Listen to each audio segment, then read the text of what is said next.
All right, terrific. Well, I want to welcome everyone to the first Lunch and Learn session.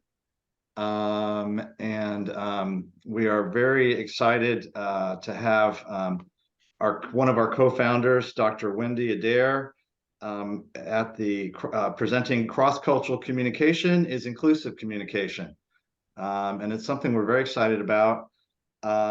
This is, as I said, the first of a series that we're going to do every month, the second Friday of each month from noon to 1 o'clock Eastern time. And we want this to be kind of like a book club of sorts. So towards the end of the year or at the end of the series, Wendy, along with Nancy Buchan and Xiao-ping Chen, will be sharing and talking about chapters from their upcoming book, What Isn't Being Said. And so we're really excited about that book launch, and it'll be a great opportunity to sort of dig in chapter by chapter, month by month into that book. This session is something a little bit different and something we've been wanting to share with you for quite some time. So welcome everyone. Let's go through some quick introductions, maybe, since we're still waiting for a few folks. Chris. Hi, folks. I'm Chris Cartwright. I'm an intercultural and global competency assessment, and I live and work out of Portland, Oregon. Great. Thanks, Chris. Ed Powers. Yes, hi, everyone. Good morning or early afternoon. I'm Ed Powers. I am the faculty lead for a master's program in corporate and organizational communication at Northeastern University, and I'm based in the Boston area. Great, Ed. Sean Gresh.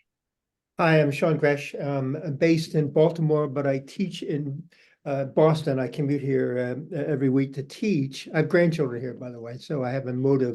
But I've been with Ed and with the program for the last 10 years, and I'm a lecturer in organizational communication. Great to have you, Sean. Elsa.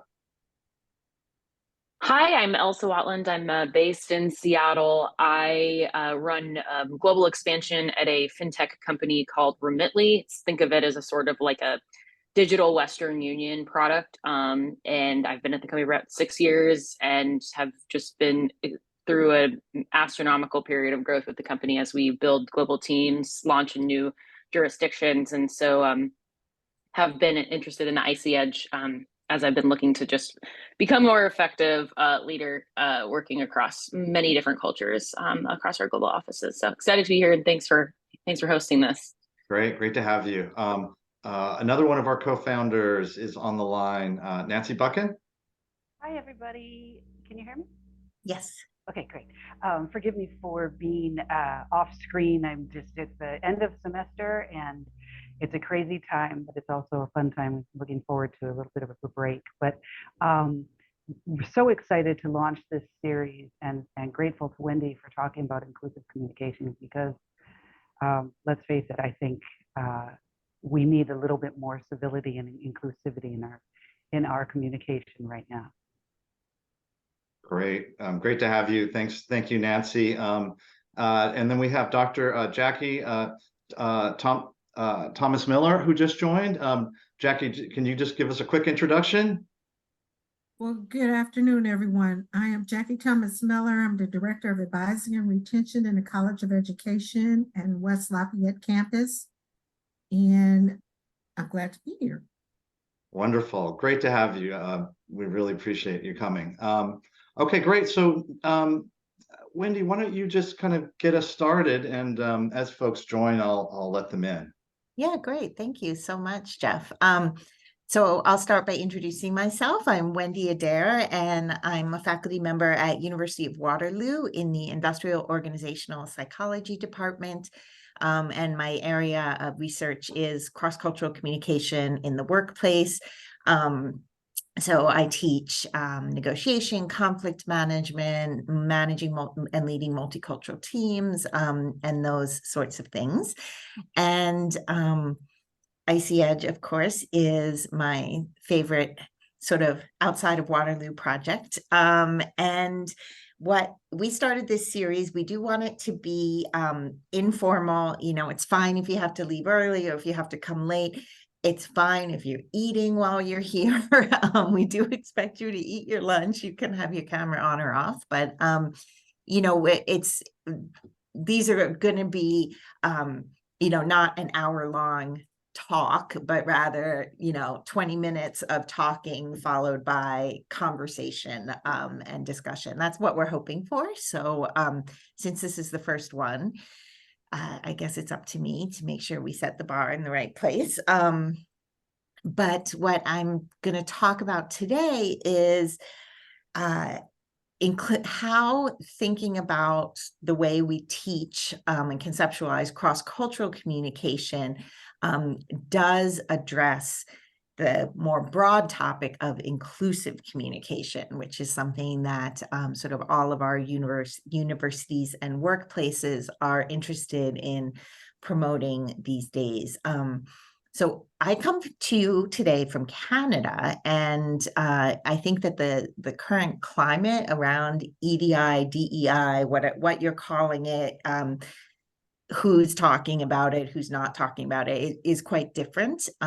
So my US colleagues have told me, you know, and I hear on the news as well, some of the things that are going on down there that are maybe creating some boundaries or restrictions about how people are talking about these things.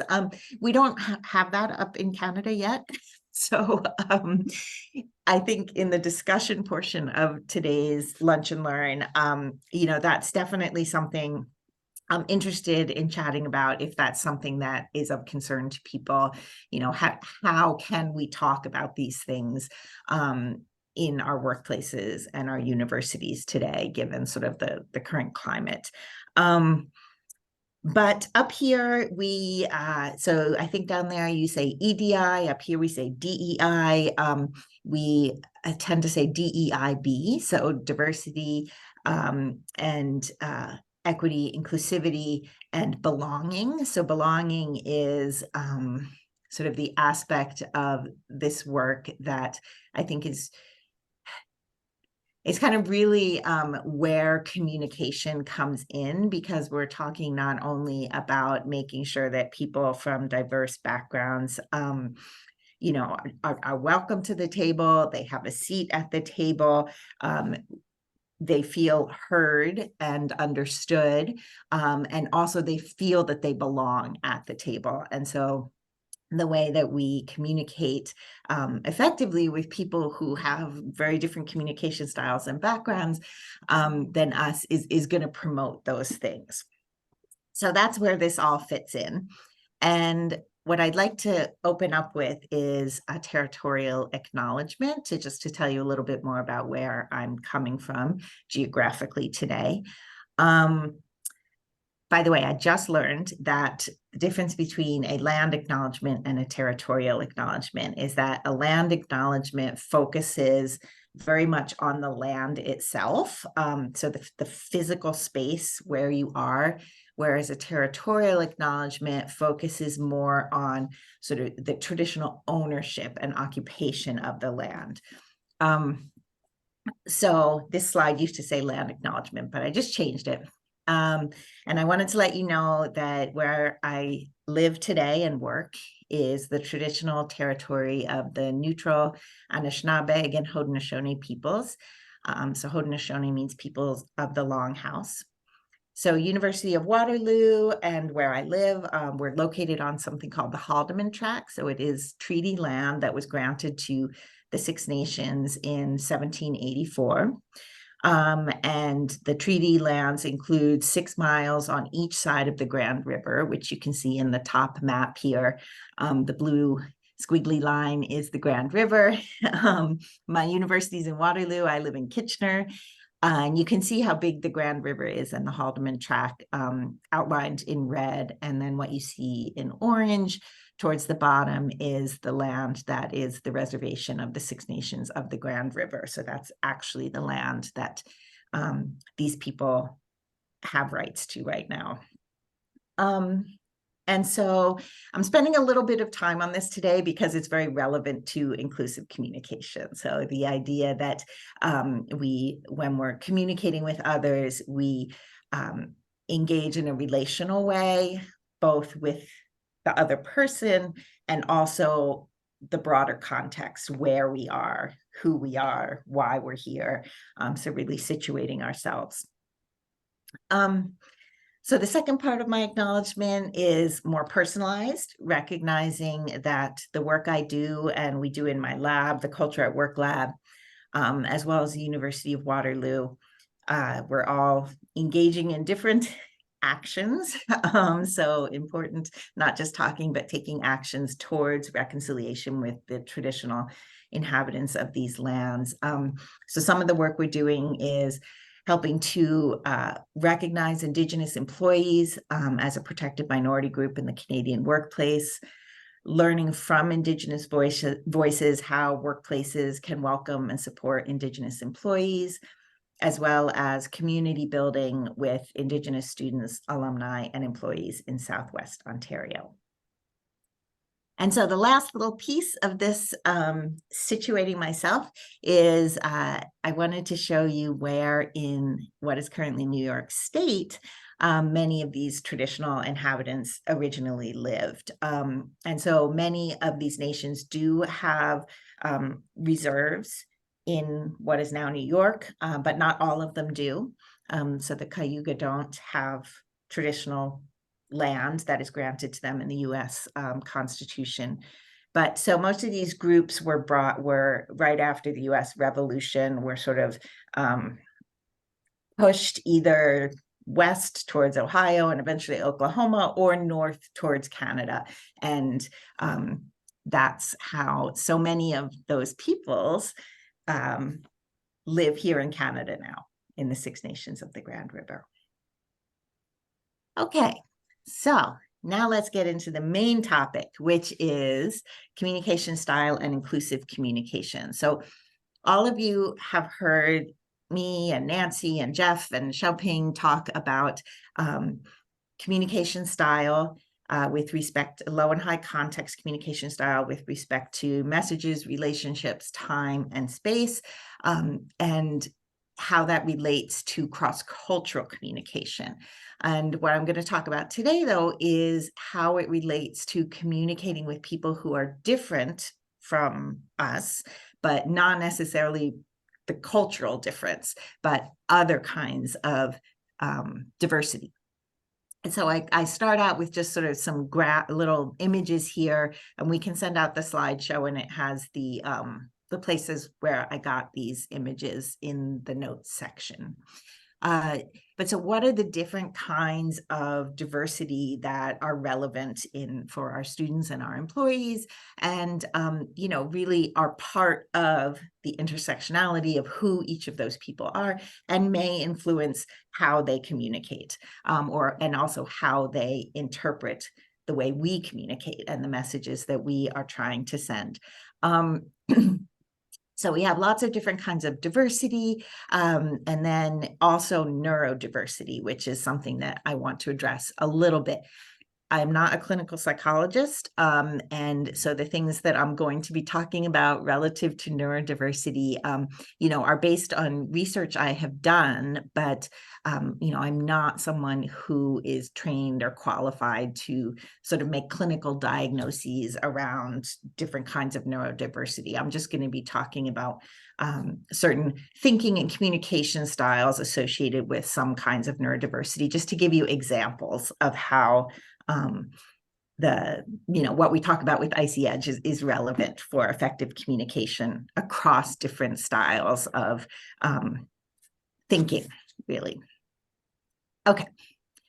And so, yeah, so another thing sort of as background for the couple slides I'm really going to focus on is how does context dependence, the way we talk about it, and in sort of these low versus high context styles related to these 4 domains of communication context. How can we think about that in terms of all these different kinds of diversity. And so what I would like to put out there is that what we think of as typically the way we define low context communication really is sort of the dominant white neurotypical professional culture that we see in the US and in Canada.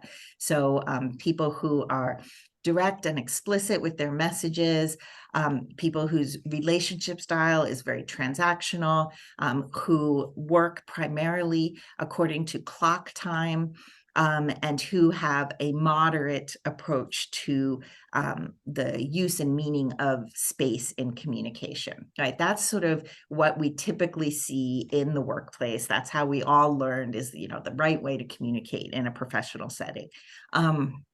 And so when students and employees have a more high context style in any of these domains, that is something that they, bring to the workplace or the university and are in a situation where they might not be understood as well. They may feel like they have to change the way they communicate, which might mean that they're communicating less effectively. They may feel that they are judged for the way that they communicate that doesn't fit in exactly with the expectations for the white neurotypical professional culture. So that's sort of as the way of background. We're thinking of sort of the standard or what's expected of people is very low context. And then what we want to think about is how can we expand our understanding and of sort of what is expected and what is acceptable, and how can we learn to work with people with these more high context communication styles so that they're able to communicate effectively without having to change the way that they naturally communicate. And so this slide, I'm just giving you some examples of how EDI norms and recommendations might fit in with some different groups that have more high context characteristics in their communication style. Okay, so these are basically sort of thought points I'm putting out there. These are not researched ideas yet, but there are things where, in conversations, in inclusive training sessions I've done with employees and students here at University of Waterloo, these are examples that have come up. These are things people have talked about and sort of have that face validity, but they are not things that I have specific research that I can say, if you do these things, it's going to make the communication more effective. But let me just talk through some of these examples. So with message context, we're talking about does someone say what they mean and mean what they say, or do they infer meaning and expect the listener to do more, or need the listener to do more to get the full meaning of what the message is? So one of the places where this could be relevant is working with people who are on the autism spectrum.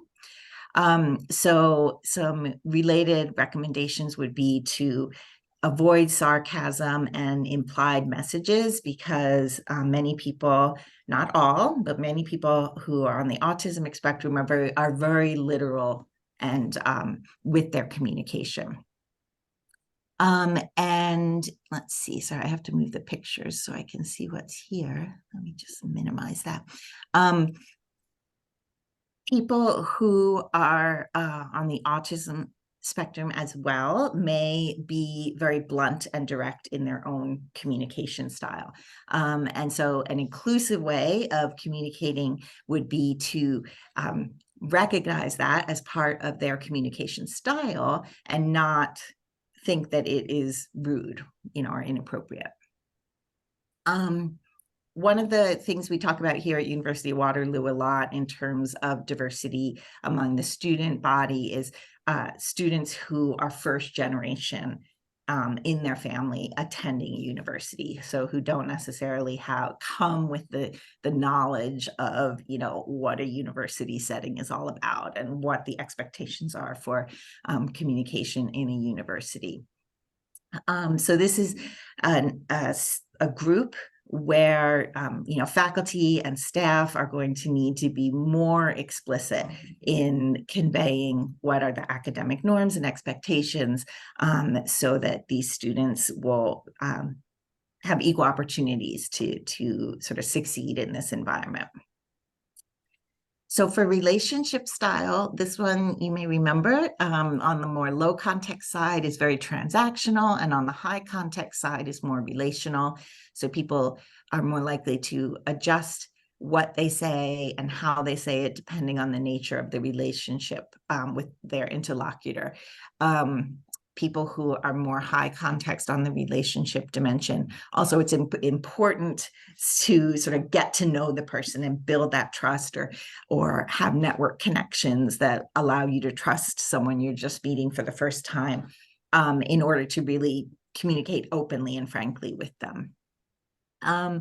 So two sort of groups of people here where this could be relevant are people from students from more rural backgrounds or low SES backgrounds, where it's going to be really important to create opportunities for people to get to know one another and really facilitate those relationship bonds and develop trust, in order for the students to really, be able to feel that they can communicate openly and effectively.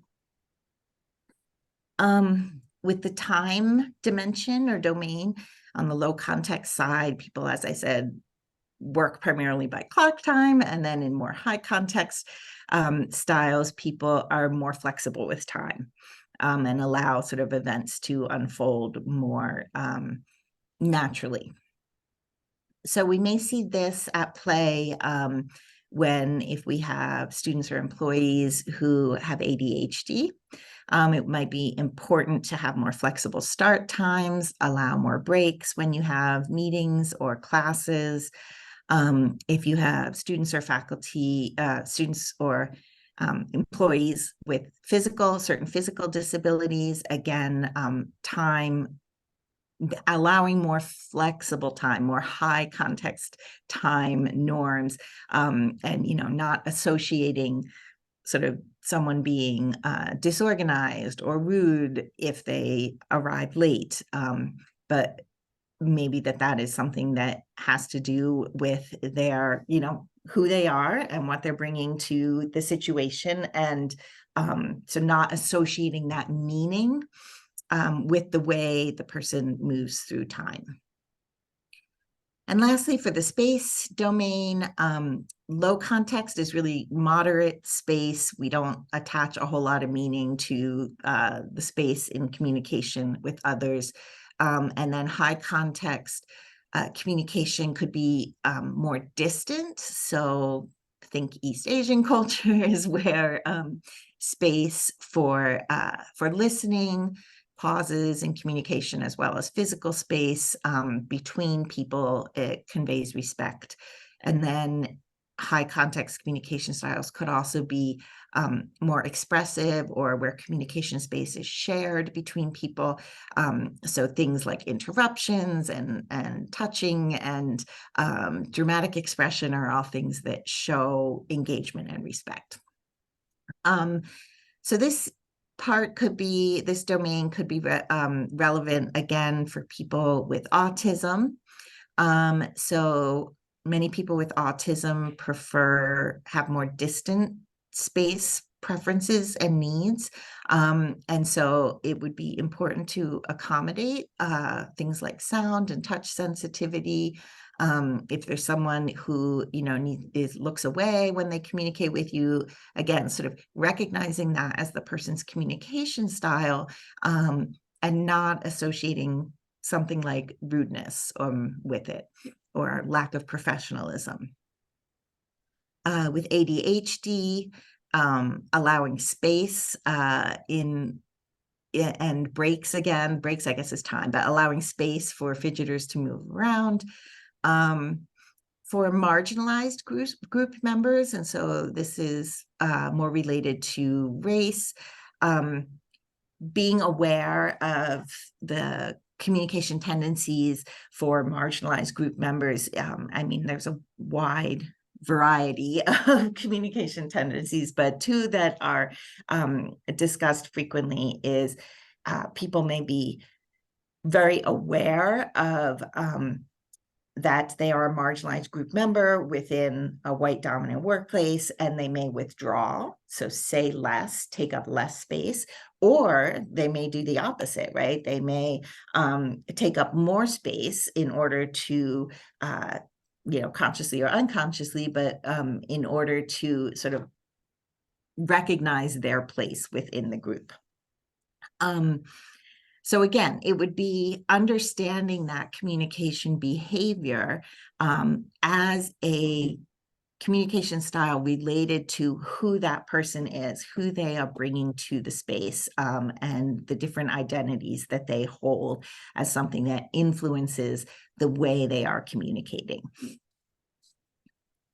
I think I just have 2 more slides. So here I just wanted to share you a little bit this is some data on people who have taken the ICED survey in the US, and they have self-identified their ethnicity as African American, Asian American, Hispanic, Indian, or Euro American.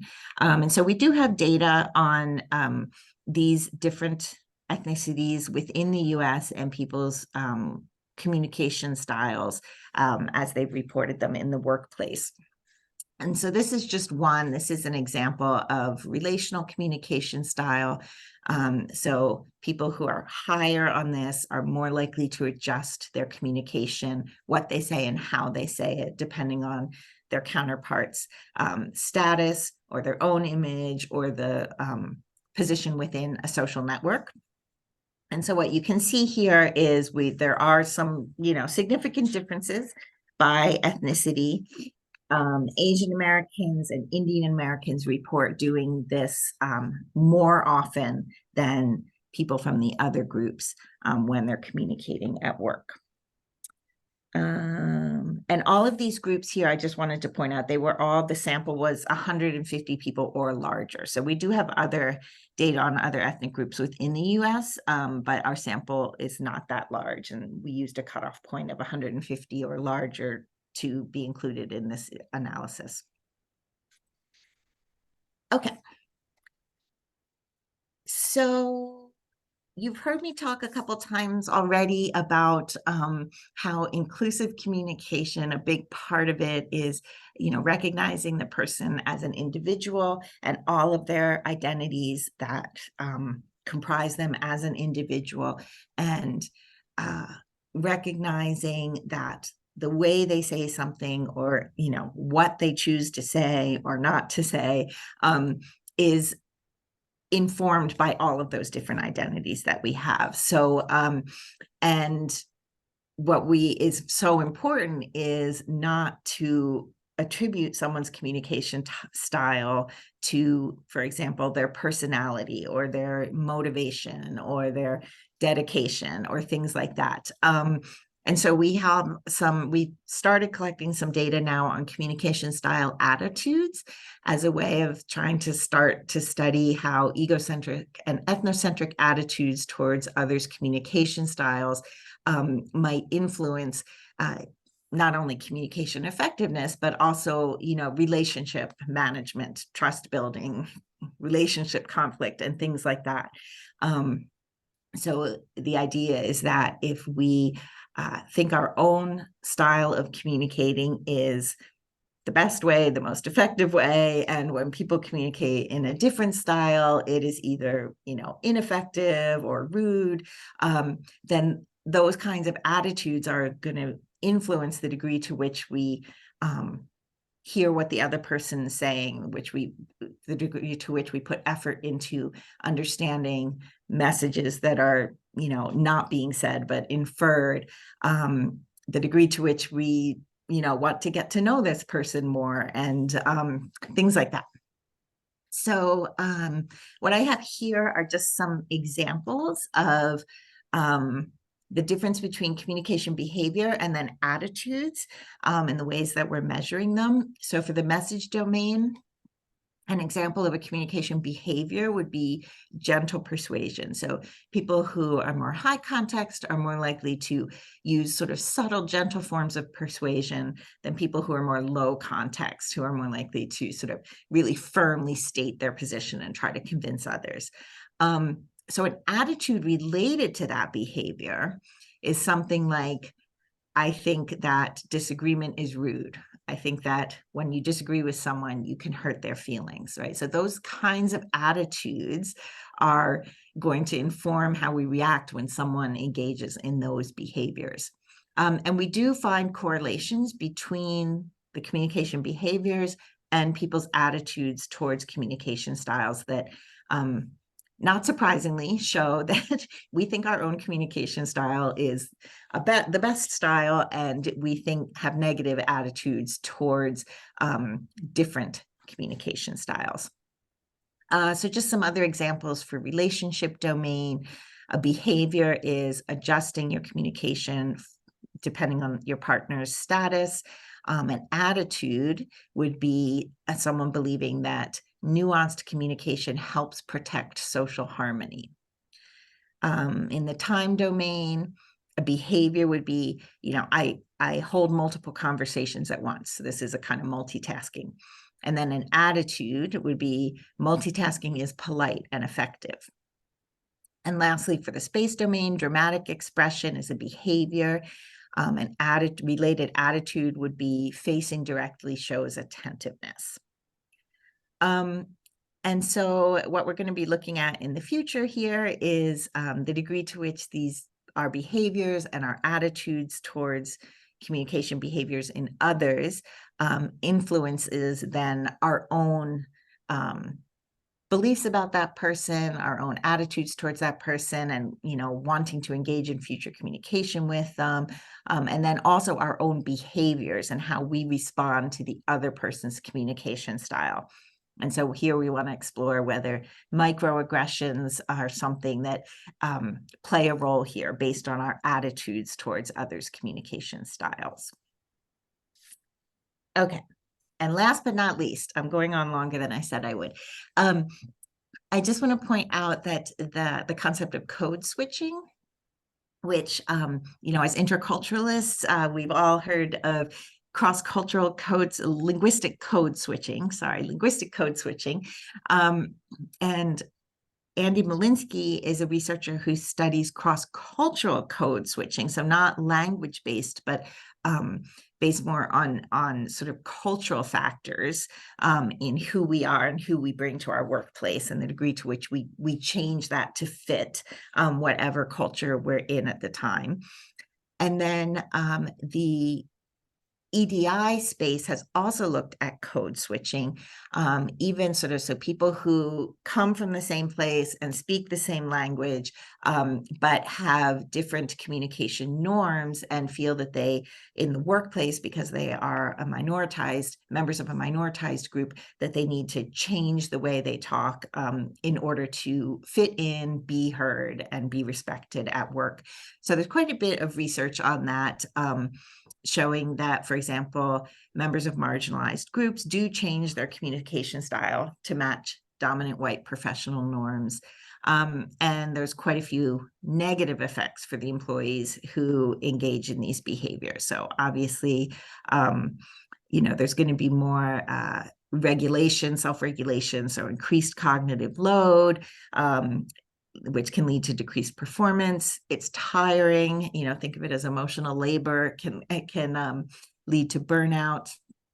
It means that the unique ways of thinking and ideas that people could bring to the table are less likely to come out. And they can also experience backlash from their own in-group members for doing this sort of code switching. Okay, that really is my last one. So I'm going to try to get everyone's picture up, and the rest of our time is for open discussion. Okay. So anyone, we can ask questions, you can share ideas or experiences or research or anything. The floor is open. I would like to share a few ideas, if that'd be okay. Yes, please, Sean. I'd Okay, love so, that. so I teach this course, that we all probably teach or familiar with. And what I've been doing is I've been experimenting with some things. And one of the things, and I see what you're talking about, and I understand it, and I see it in the classes that I've taught. But one of the things that I really think has helped very much is I have the students do a personal journal dealing with every aspect of communication, and I have them write at least twice a week, sometimes 3 times a week. I have 20 students in my class, so that's, and I read everything they have written. And Okay. so when you're talking, I have a student, for example, from Ghana, who is a very professional, really one of the best writers in the class. She was commenting on being Black and how she wrestled with that. So I've had, and I have maybe 6 or 7 journals which are so good, I'd like to do an article about it. The other thing, which is also helpful to me anyway, is I meet with the students 10 or 15 minutes each, one-on-one in Zoom. And that's very helpful because they're really appreciative of your asking about what their aspirations are, et cetera. And Mhm. then the other thing that I do, which I have to be very careful of the legal thing here, but I allow students to text me 24/7. I don't answer in the middle of the night, but anyway, and that's worked out very well because I have ADHD, and I admit that, and I've survived, and I've been a writer for heads of corporations. One of them, my boss's boss, was the head of IBM. So I've been able to compete and survive, even though I have that disability. It's really a struggle, but I have a Mhm. doctor and all that stuff. But the point is that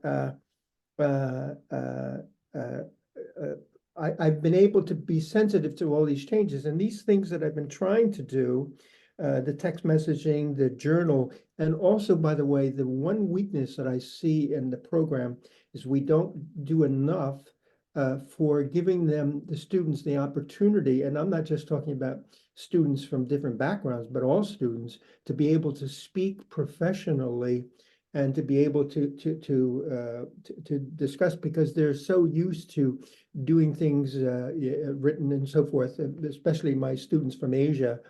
And so anyways, so those couple things are a little different. And I know it's time consuming, but I actually read 60,000 words roughly, and took me 2 days to go through it. And I commented on every single one. Mhm. And I think it works. But anyway, Mhm. okay, I'll shut up. So no, that's interesting. So so the personal journals, do you think that is effective because then students are able to sort of express themselves in writing in sort of Yes. whatever communication style suits them? Exactly. And it's got to be in writing, because every study that has shown that if you take notes on things, that you really physically write things down, you remember more. And Mm. that's a hard lesson, but I think it's very effective. And also too, I think there was another study that came out recently where professors were saying they have their students, even in chemistry, et cetera, verbally take exams, be able to explain Mhm. concepts. And so Yes. if many of my students, the Chinese students, there's so many of them, they don't get a chance to interact with the mainstream white middle class kids. And so that just gives them a chance to be able to write stuff out and so forth. And then I try to give a comfortable environment with small groups Mhm. and stuff like that, where they can, Yeah. yeah. But all those things you talked about, those trends, they're all there. Yeah. Absolutely. We're at Waterloo, there's a pretty strong movement to decolonize in our instruction in all different kinds of ways in terms of what we have students read. And one of the things is for assignments having different different modes of students demonstrating what they've learned. And so, I always offer the traditional, write a research proposal thing that we all learned how to do. But then there's options where students can do a project instead that uses, visual, sort of artistic expression, or some sort of, they can create a video or like a podcast. So I think we're not the only ones who are recognizing now that people learn in different ways, people communicate in different ways, and that, it is really part of this sort of EDIB space, is allowing students to, bring their full selves to the university by creating these different ways for expressing.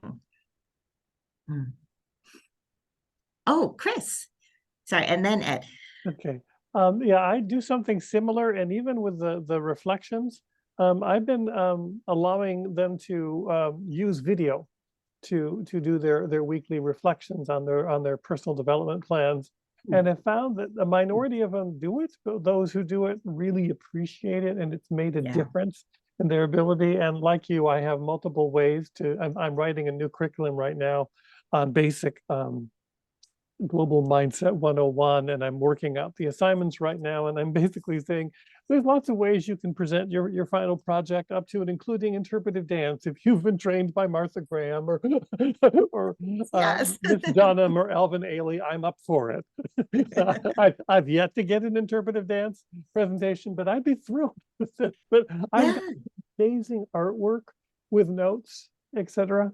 So I'm finding that's really, really interesting, but it's important to really look at the different ways that they're going to express their learning. My big thing in learning objective is the learning objective is evidenced by, and then say, well, there's multiple ways to do that. And so it's an interesting process and somewhat scary, but fun. Yeah. By the way, it would be great to have students read, and I haven't done this yet, just a chapter from Malcolm Gladwell's stories about people who are famous lawyers who don't read much, but that they remember everything, and so I like that, and I like the video thing. I think that's a great suggestion. Yeah. Ed, you had your hand up. Yes, I'm going to move in a slightly different direction. Sure. Whether we work at a university, industry, wherever, current events are casting a pall over our day-to-day living.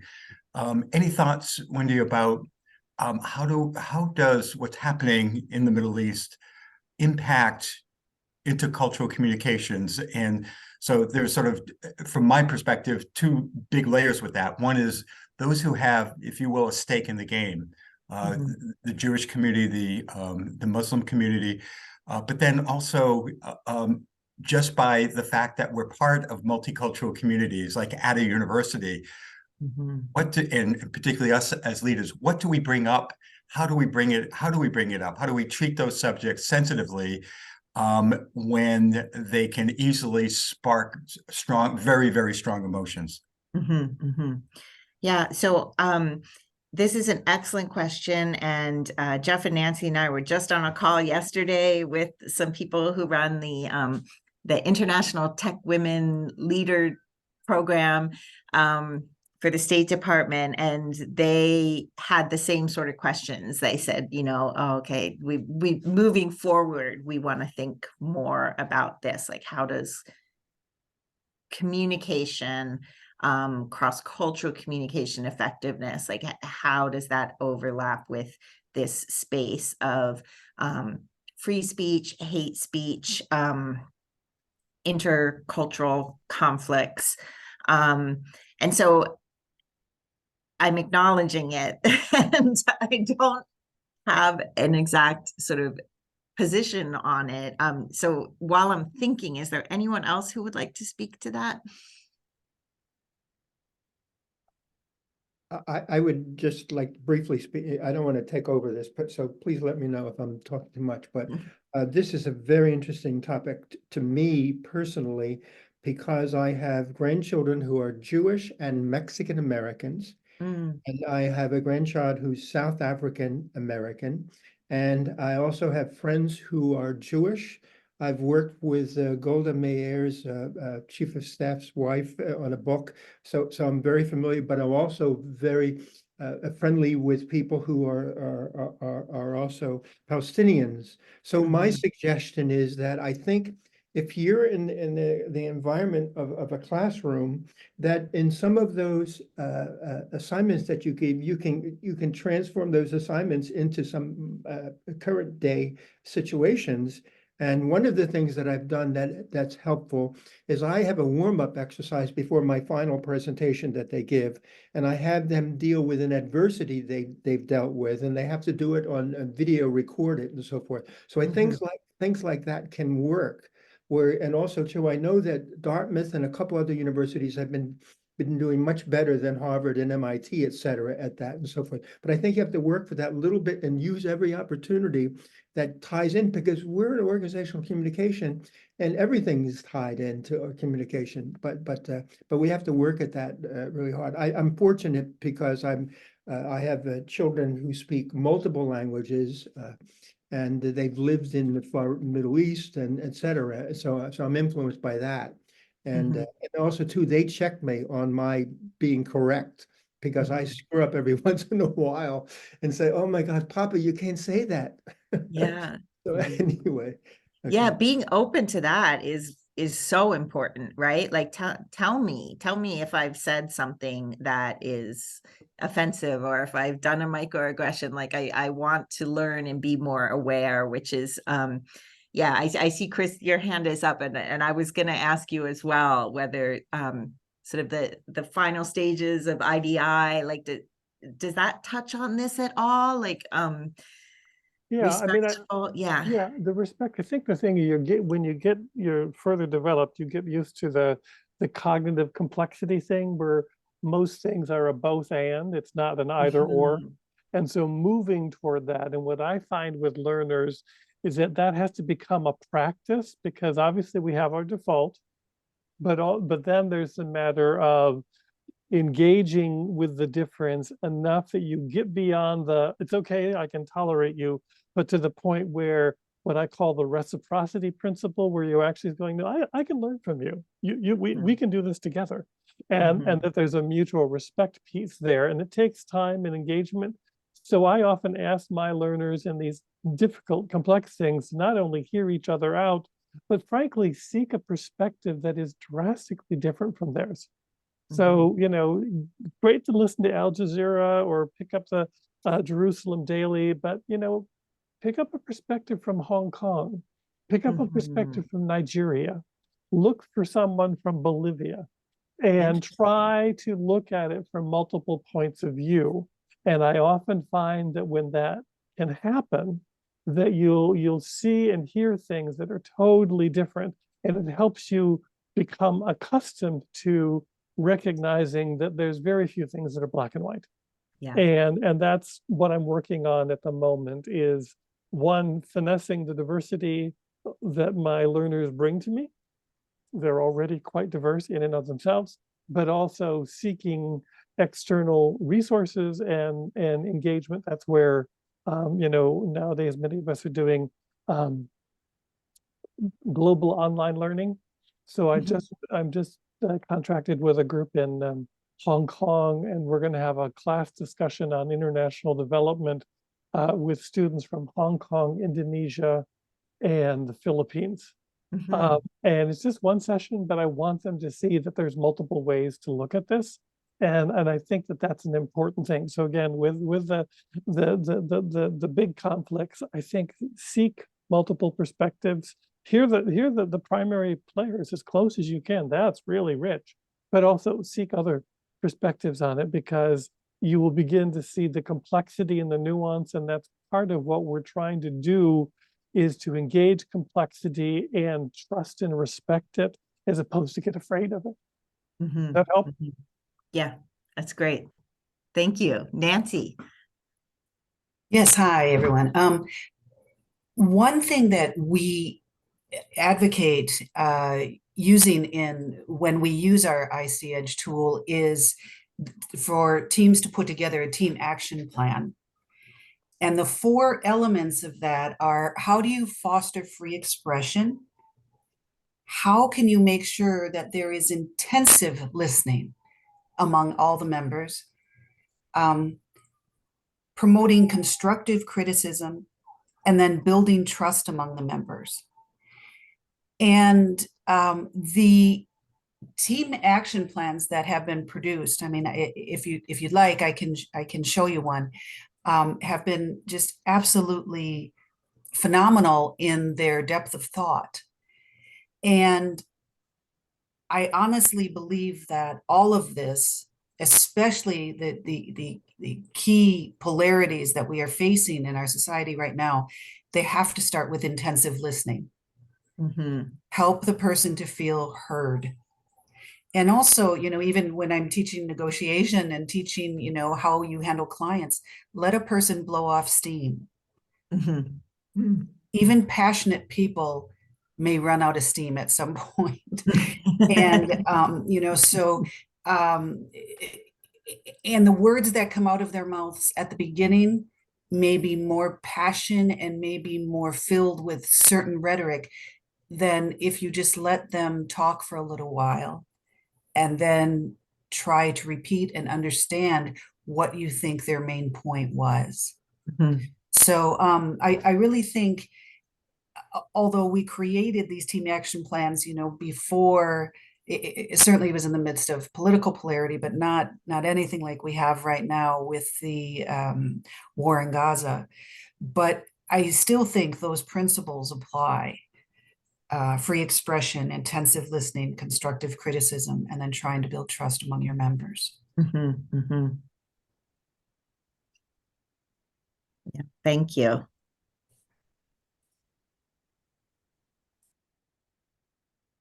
We actually only have a few minutes left. Any other comments or questions?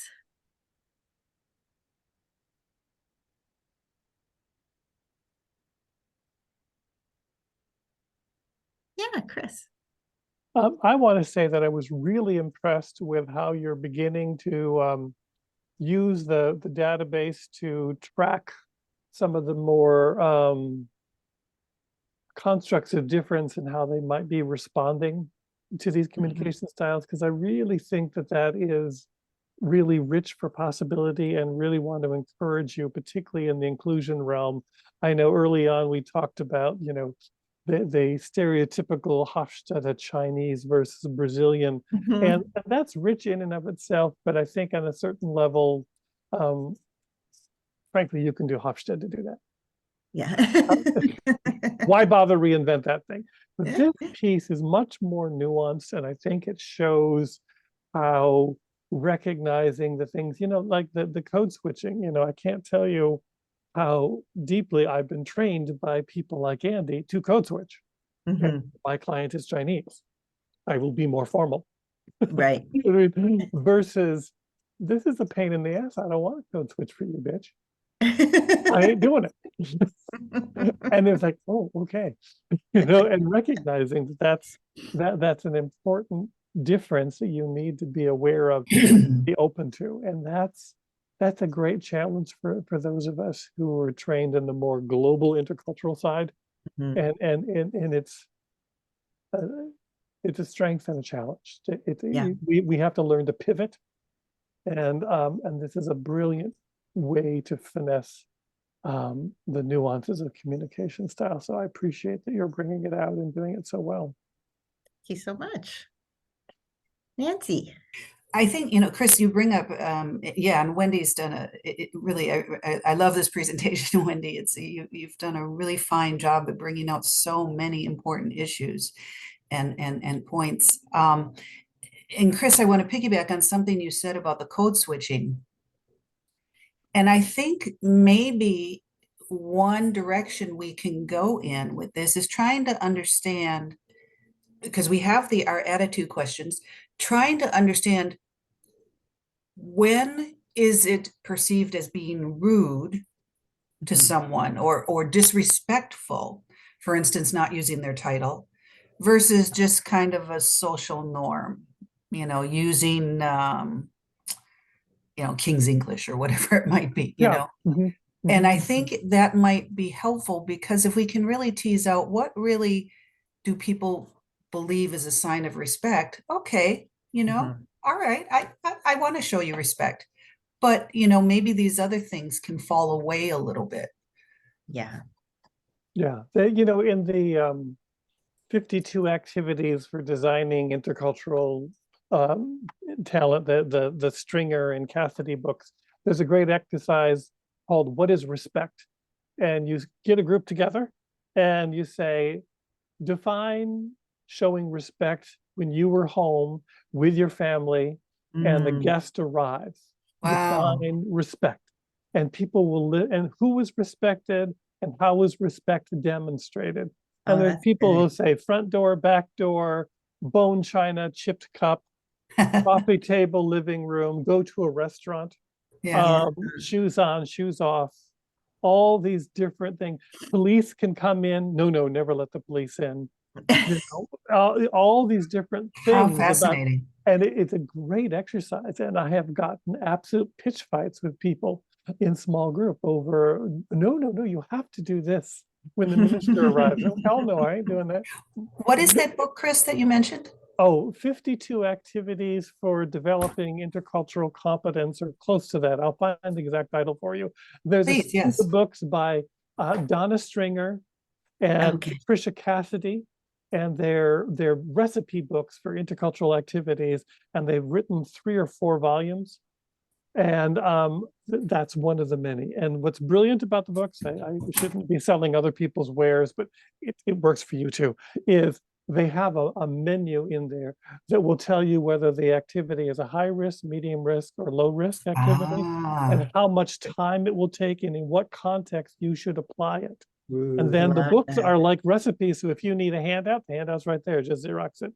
how Right. wonderful. If you need a questionnaire, the questionnaire is already laid out. And Thank so I you. use these recipe books on a regular basis when I'm designing a curriculum right now on global mindset, and it's kind of like, oh, they need to think about this one.